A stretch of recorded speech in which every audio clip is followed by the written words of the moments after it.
네, 더함공동체교회 매일 5분 묵상. 오늘은 잠언 3장 18절, 19절, 20절까지 함께 보겠습니다. 제가 읽겠습니다. 지혜는 그 얻은 자에게 생명나무라. 지혜를 가진 자는 복되도다.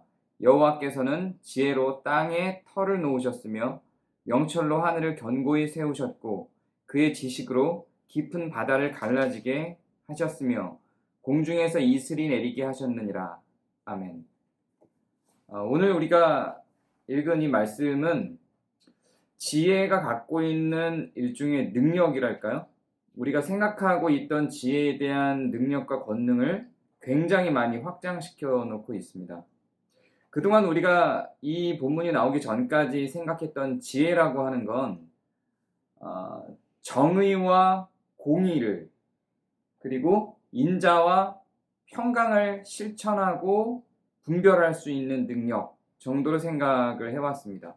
그런데 오늘의 본문을 보면 지혜가 어떻게까지 활용이 됐냐면 여호와께서 지혜로 땅에 터를 놓으셨대요. 그리고 명철로 하늘을 견고하게 세우셨다고 합니다. 지혜와 명철은 다른 단어기는 합니다. 지혜는 지식이 삶으로 실천되어 드러나는 어떤 현상을 의미하는 것이고, 물론 지혜를 이야기할 때는 지식을 포함해서 이야기를 하는 것이고요. 이 지식과 지혜는 혼용되어서 구분 없이 성경은 사용합니다. 단어 뜻만 보자면 그렇다는 거예요.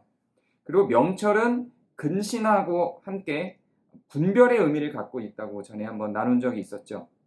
그래서 지혜와 명철이라는 다른 단어를 사용을 했지만 그 지혜 안에도 명철이라는 의미가 포함이 되고요.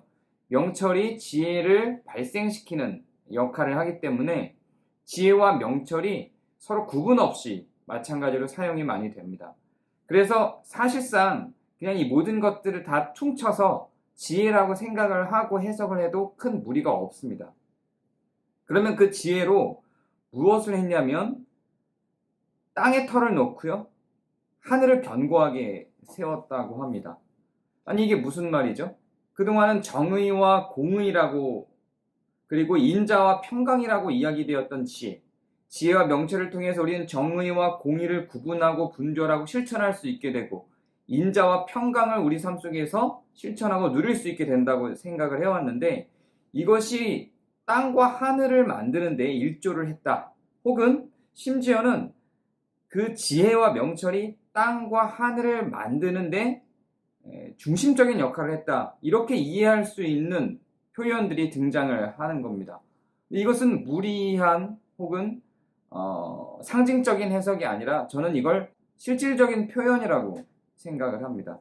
하나님이 이 세상을 창조하실 때 땅에 터를 놓고 하늘을 만드실 때 그리고 바다를 공중을 만들어내실 때 분명히 우리가 알고 있는 정의와 공의 안에서 인자와 평강 안에서 사랑이 충만할 수 있도록 공정하게 모든 것들이 다 돌아가며 공의 안에서 모든 것들이 진행되며 평강을 누릴 수 있는 세상으로 만드셨다고 저는 생각합니다.